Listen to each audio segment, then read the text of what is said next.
Iván Gatón está con nosotros esta noche y justamente analizamos esto, la inseguridad alimentaria a nivel mundial. Buenas noches, Iván. Muy buenas noches. Lamentablemente tengo que dar una noticia que no es muy positiva, y es que no solamente es la guerra en Ucrania. Vamos a sentir algo que no viene, o estamos sintiendo algo que no viene de la guerra en Ucrania. Por ejemplo, el precio del trigo desde el año 2020, a partir de la pandemia, se ha incrementado en un 320%. El precio de la soya desde el año 2020 también se ha incrementado en más de un 210%. Y el precio del maíz ha aumentado más de 260%. Pero todavía la cosecha que está llegando al mercado internacional es la del año pasado. No tenemos el inconveniente de la guerra de este año. Pero ¿y qué sucederá el año próximo?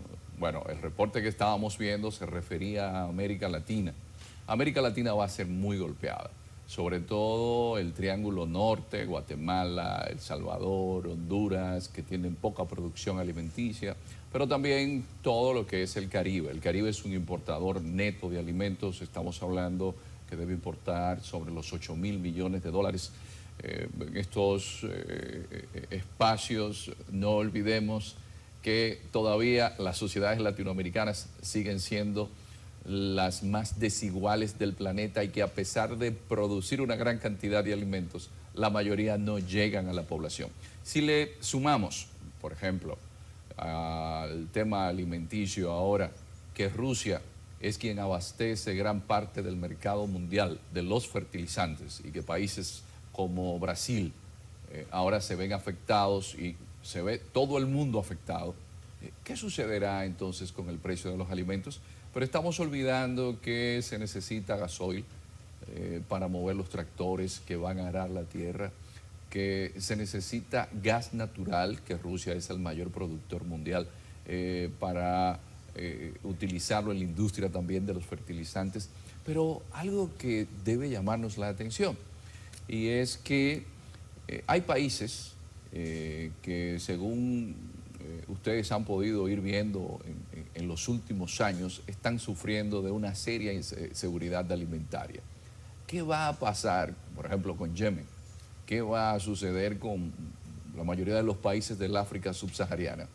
Pues este fin de semana en Bruselas, Ursula von der Leyen, la presidenta del Consejo Europeo, hablaba de cómo Rusia está utilizando no dejar salir trigo de la zona de Ucrania, que está utilizando la crisis alimentaria como un arma. ¿Y saben por qué, amigos televidentes? Porque de toda el África subsahariana, después del desastre que armaron en Libia con las primaveras árabes, que ahora la gente puede cruzar por esa zona, no necesariamente Ceuta y Melilla, por la zona de Marruecos, es que una gran migración va a subir a Europa, fruto de que se incrementa esa inseguridad alimentaria. Decían los romanos, ubi pane, ibi patria, donde está el pan, está mi patria.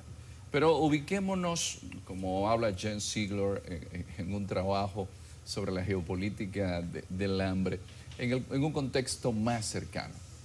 Hay un informe de la Organización de Naciones Unidas para la Agricultura y la Alimentación, FAO, donde expresa que uno de los países más afectados por esa crisis alimentaria que va a venir es Haití.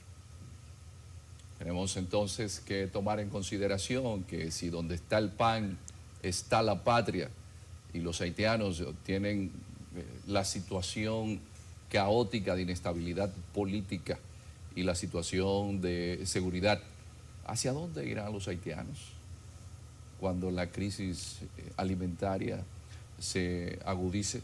Pero bueno, hay un elemento que también debemos nosotros notar, y es que si el secretario general de las Naciones Unidas, Antonio Guterres, envía a la representante de la Comisión de Naciones Unidas para el Comercio y el Desarrollo a Moscú para ver si se puede conseguir una salida negociada.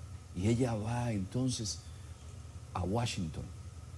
Es porque lo que se le está planteando al mundo es que no vamos a tener el año próximo paz. No solamente por lo que está sucediendo en Ucrania, que es una desgracia para todo el mundo, sino porque todos los pronósticos que nos dicen los organismos especializados es que ese ser humano, que sigue siendo un aparato digestivo que tiene un cerebro como anexo, cuando no encuentre comida, va a salir a las calles a protestar.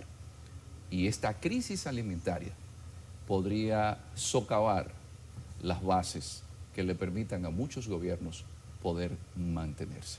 Es decir, que todos los estudios que hemos estado analizando y que ustedes podrán ver en los distintos medios de comunicación indican que existe una tormenta perfecta para que en el año 2023 los gobiernos del mundo, exceptuando el chino y exceptuando Estados Unidos, que tienen suficientes alimentos guardados para alimentar su población, se van a ver enfrentados a una gran encrucijada para poder apaciguar a las masas que no van a tener nada que comer.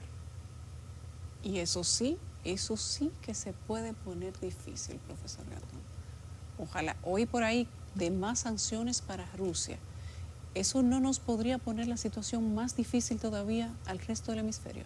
No, hay países africanos, por ejemplo, el presidente de Senegal decía ayer y reclamaba a la Unión Europea de que las sanciones a Rusia entonces están afectando a esos países con democracias frágiles.